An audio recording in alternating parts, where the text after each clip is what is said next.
Hi, excuse me, എന്താ പേര്? നന്ദന. നന്ദന, ഇതൊരു മൈൻഡ് എക്സ്പെരിമെന്റിന് വേണ്ടിയിട്ടാണ്. ജസ്റ്റ് ഈ ഒരു പേപ്പർ ഇങ്ങനെ ഒന്ന് 2 കൈ കൊണ്ട് ഹോൾഡ് ചെയ്ത് വെച്ചേക്കാമോ? ഓക്കെ, ഇനി ഞാൻ കുറച്ച് കാര്യങ്ങൾ പറയാം, അതൊന്ന് മനസ്സിലാലോചിക്കാം. ആദ്യത്തെ കാര്യം ഇതാണ്, 1-നും 10-നും ഇടയിൽ ഒരു നമ്പർ ഒന്ന് മനസ്സിലാലോചിക്കാം. 1-നും 10-നും ഇടയിൽ. ഓക്കെ, ഇനി എൻ്റെ കണ്ണിലേക്ക് തന്നെ നോക്കാം, പേപ്പറിലേക്ക് നോക്കരുത്.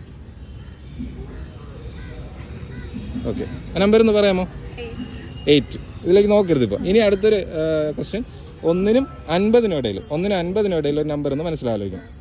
ഓക്കെ, കണ്ണിലേക്ക് തന്നെ നോക്കുക, പേപ്പറിൽ നോക്കരുത്. ഒന്ന് പറയാമോ നമ്പർ ഏതായിരുന്നു? 21. ഓക്കെ, അവസാനമായിട്ട് 50-നും 100-നും ഇടയിൽ ഒരു നമ്പർ ഒന്ന് മനസ്സിലാലോചിക്കാം. ഓക്കെ, കണ്ണിലേക്ക് തന്നെ നോക്കുക, പേപ്പറിലേക്ക് നോക്കരുത്. ഒന്ന് പറയാമോ നമ്പർ? 99. ഓക്കെ, അപ്പോൾ താങ്കൾ ചൂസ് ചെയ്ത 3 നമ്പേഴ്സ് എന്ന് പറയുന്നത് 8, 21, 99. ആ പേപ്പർ ഒന്ന് എടുത്ത് നോക്കാമോ? ഓക്കെ, ഇനി ജസ്റ്റ് ഇതുമായിട്ട് ബന്ധമില്ലാത്ത ഒരു കാര്യം, സോഡിയക് സൈൻ അറിയോ? നമ്മുടെ ഇംഗ്ലീഷിലെ സ്റ്റാർ സൈൻ അറിയാലോ? ജസ്റ്റ് എൻ്റെ കണ്ണിലേക്ക് തന്നെ നോക്കി, ആ സോഡിയക് സൈൻ ഇവിടെ ഇങ്ങനെ എഴുതിയിരിക്കുന്നതായിട്ട് മനസ്സിലാലോചിക്കുക. അതിനുശേഷം അതിൻ്റെ സെൻറ്ററിൽ നിന്ന് ഏതെങ്കിലും ഒരു ലെറ്റർ, ഇംഗ്ലീഷ് ലെറ്റർ ഒന്ന് മനസ്സിലാലോചിക്കുക.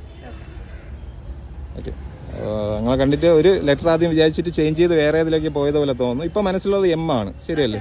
ആണ്. ഓക്കെ, ജസ്റ്റ് എൻ്റെ കണ്ണിലേക്ക് തന്നെ നോക്കുക. ജെമിനി.